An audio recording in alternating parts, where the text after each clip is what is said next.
Bienvenue sur Africa 24 dans cette nouvelle édition du QG News. Voici les titres de l'actualité. Initialement pacifiques, les manifestations de ce 20 octobre au Tchad sont devenues meurtrières. L'interdiction de ces rassemblements pour dénoncer la prolongation de la transition a été bravée par l'opposition. Au moins 50 personnes sont mortes dans les affrontements entre manifestants et forces de l'ordre.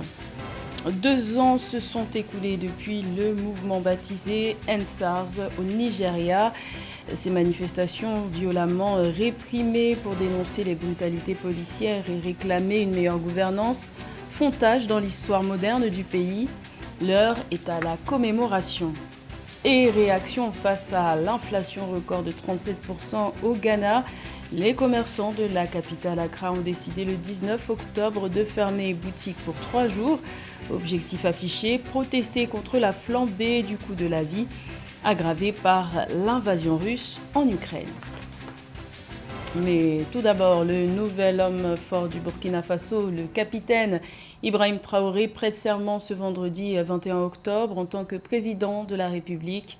3 semaines après avoir renversé le lieutenant-colonel Paul-Henri Sandaogo Damiba et 1 semaine après la tenue des assises nationales, la cérémonie est prévue au siège du Conseil constitutionnel en toute sobriété sur demande du nouveau chef de l'État, avec une 60aine de personnes présentes telles que les présidents d'institutions, les militaires et paramilitaires, les partis politiques et les représentants d'organisations de la société civile. Aucun officiel étranger n'est annoncé. Pour rappel, le capitaine Ibrahim Traoré a été désigné à l'unanimité lors des assises nationales des 14 et 15 octobre dernier pour mener la transition jusqu'à la tenue des élections générales de juillet 2024 auxquelles il ne pourra pas se présenter. Au Tchad, 7 partis d'opposition sont dans le viseur du pouvoir après les manifestations meurtrières de ce 20 octobre qui ont fait au moins 50 morts et plus de 300 blessés. L'ancien opposant Saleh Kebzabo, tout fraîchement nommé Premier ministre, a annoncé la suspension des activités de cette parti politique, accusé d'être à l'origine de ce rassemblement interdit par les autorités. Parmi eux figurent le parti Les Transformateurs de l'opposant Succès Masra et le parti Wakitama. Les nouvelles autorités tchadiennes reprochent à ces formations politiques des troubles à l'ordre public et à la sécurité de nature à porter atteinte à la sûreté de l'État et au bon fonctionnement des institutions républicaines. De leur côté, les partis d'opposition dénoncent une sévère répression des forces de l'ordre avec des tirs à balles réelles alors que les manifestations qu'ils annonçaient étaient pacifiques. Pour l'activiste tchadien Abdelkerim Yacoub Koundougoumi, ces événements résultent du manque d'inclusion politique perçu dans le récent dialogue national. Écoutons-le. Ce qui s'est passé aujourd'hui, c'est sur 3 niveaux. D'abord, l'échec de la mission de la junte. 2, l'échec du dialogue. Parce que ce dialogue qui n'est pas un dialogue complet, un dialogue qui est inclusif et un dialogue sincère. Justement, si l'objectif de ce dialogue était d'éviter aux Tchadiens de revivre ce qui s'est passé ce matin, c'est que c'est un échec total. Étant donné qu'aujourd'hui, la majorité des principaux mouvements politiques, politico-militaires et de la diaspora n'ont pas pris part et aujourd'hui se retrouvent contre cette junte. Malgré ce gouvernement de transition qui a été mis en place, qui comprend certains membres de l'opposition tchadienne et de la société civile, mais cela n'a pas suffi pour pouvoir aujourd'hui convaincre l'ensemble des Tchadiens sur la volonté de cette junte de transmettre le pouvoir à un gouvernement civil démocratiquement élu.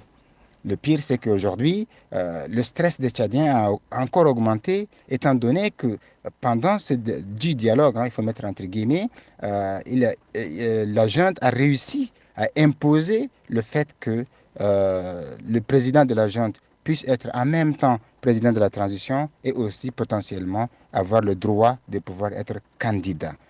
Et cela fausse la donne et cela aussi enlève le peu de confiance que les citoyens et les acteurs politiques ont accordé à cette junte au début de sa prise de pouvoir pour pouvoir les laisser aller vers cette transition. Cette fois sera peut-être la bonne. Des pourparlers de paix sont annoncés pour le 24 octobre prochain entre le gouvernement éthiopien et les rebelles du Front de libération du peuple du Tigré. Cette rencontre organisée par l'Union africaine est prévue en Afrique du Sud, comme la précédente qui était censée se tenir le 8 octobre et reportée pour des raisons logistiques et techniques. Toutes ces annonces ont été faites le 20 octobre par Redouane Hussein, le conseiller à la sécurité nationale du Premier ministre Abiy Ahmed. De son côté, le TPLF n'a pas donné de réponse officielle à ces propos. Rappelons que depuis le 24 août dernier, les hostilités ont repris entre les deux parties dans le Tigré après des mois de trêve. Un triste anniversaire au Nigeria. Voilà maintenant 2 ans que les manifestations contre le pouvoir baptisées End SARS pour dénoncer les brutalités policières et demander une meilleure gouvernance se sont déroulées. Des manifestations violemment réprimées par les forces de sécurité. Elles sont présentées aujourd'hui comme les plus grandes manifestations de l'histoire moderne du pays. C'était le 20 octobre 2020. Plus de détails avec Graziella Tchakounté. Le temps passe, mais la douleur reste intacte. Des centaines de Nigérians sont descendus dans les rues ce jeudi pour commémorer le 2e anniversaire de la tuerie du péage de Lekki qui avait causé la mort d'au moins 10 personnes en octobre 2020. Une manifestation qui se voulait pacifiste, mais qui s'est heurtée à une forte présence policière. Les participants ont été dispersés à coups de gaz lacrymogène. Nous refusons que le gouvernement oublie. Des gens ont été tués, ils n'ont pas indemnisé leurs familles, la police brutalise toujours les citoyens sont en prison, des citoyens ordinaires ont été arrêtés, liés à End SARS, et sont toujours en prison. Le gouvernement doit prendre ses responsabilités, les Nigérians ne les oublieront pas. Un devoir de mémoire et une même exigence, que justice soit rendue pour les victimes et leurs familles. Selon un récent rapport, les autorités de Lagos auraient versé plus de 400 millions de naira en compensation à plusieurs victimes. Mais certaines requêtes restent en suspens, et notamment celles concernant la libération de tous les manifestants. À ce jour, 9 jeunes hommes arrêtés lors des protestations à Ogbomosho sont toujours derrière les barreaux. La société civile redoute une récupération politique dans un contexte préélectoral. EndSARS n'a jamais été un mouvement politique, EndSARS n'a jamais été affilié à aucun parti politique. Même aujourd'hui, nous nous sommes assurés d'avoir dit aux gens de ne pas apporter de matériel politique parce que nous ne sommes pas ici pour une campagne politique. Il faut dire que le Nigeria est en pleine campagne électorale pour la présidentielle de février 2023. Les violences policières et l'idée d'une décentralisation de la police nationale s'invitent régulièrement dans les débats. Selon certains observateurs, la position des candidats sur cette question sera déterminante. Dans le reste de l'actualité, le changement de statut des policiers a donc été confirmé au Mali. Le Conseil national de transition, CNT, a adopté ce jeudi 20 octobre à Bamako le projet de loi sur la militarisation de la police et de la protection civile. Les conseillers du Parlement de transition l'ont adopté à l'unanimité. La police et la protection civile sont désormais intégrés à l'armée, ce qui leur retire leur droit de grève. De leur côté, les syndicats de la police nationale malienne déplorent un manque de consultation. Cette nouvelle mesure a pour but de quadriller davantage le terrain pour lutter contre le terrorisme. La montée en flèche de l'inflation exaspère les commerçants ghanéens. Dans la capitale Accra, certains d'entre eux ont décidé depuis le 19 octobre de fermer boutique pour 3 jours en signe de protestation. Un mouvement initié par l'Association des commerçants du Ghana. Plus de détails avec Corinne Kamdem. Les rues généralement animées du quartier central des affaires d'Accra étaient calmes cette semaine alors que les Ghanéens ont fermé boutique à l'appel de la Gouta, le syndicat des commerçants du Ghana, pour protester contre la crise économique. Mercredi 19 octobre, le Ghana cedi, la monnaie locale, a plongé à son niveau le plus bas jamais enregistré, 12,3 cedi pour $1. Pour beaucoup de commerçants, à l'instar de Francis Fine, membre de la Gouta et propriétaire d'une papeterie, La détérioration du taux de change signifie qu'il ne peut plus se permettre d'acheter des livres et du papier à ses fournisseurs. Le dollar augmente tout le temps. Jour après jour, le cours du dollar monte. Quand tu vas au port pour dédouaner ta marchandise, c'est trop pour nous. On n'en peut plus, alors nous avons décidé de fermer boutique. L'inflation monte en flèche au Ghana malgré les hausses de taux répétées de la Banque centrale. Le gouvernement est en train de négocier un programme de soutien financier pour une enveloppe d'environ 3 milliards de dollars avec le Fonds monétaire international. Pour beaucoup de commerçants, cette aide tarde à arriver, d'où la décision de fermer boutique. Une décision qui n'est cependant pas partagée par tous. Si vous fermez votre magasin jusqu'à lundi, lorsque vous rouvrirez votre magasin lundi, le gouvernement ne réduira pas le cours du dollar. Il l'augmentera probablement. Il pourrait passer à 14 ou 15 cédis d'ici lundi. Qui perd ?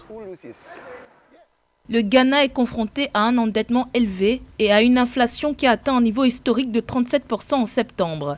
Le Conseil d'État, un organe consultatif mandaté par la Constitution pour le président, a échoué dans sa tentative de persuader les commerçants d'annuler leur grève mardi 18 octobre. Le mouvement de protestation entamé par l'Association des commerçants du Ghana est censé se poursuivre jusqu'à ce lundi 24 octobre. Retour au Tchad où les inondations ont bouleversé le quotidien de nombreux habitants. Depuis le 13 octobre, les débordements des eaux ont touché plus d'1 million de personnes dans 18 provinces du pays. C'est dans ce contexte que le général Mahamat Idriss Déby, président de la transition, a décrété le 19 octobre l'état de catastrophe naturelle. Les explications de Robert Tobogbe, commentaire Samantha Saberou Saboubanga.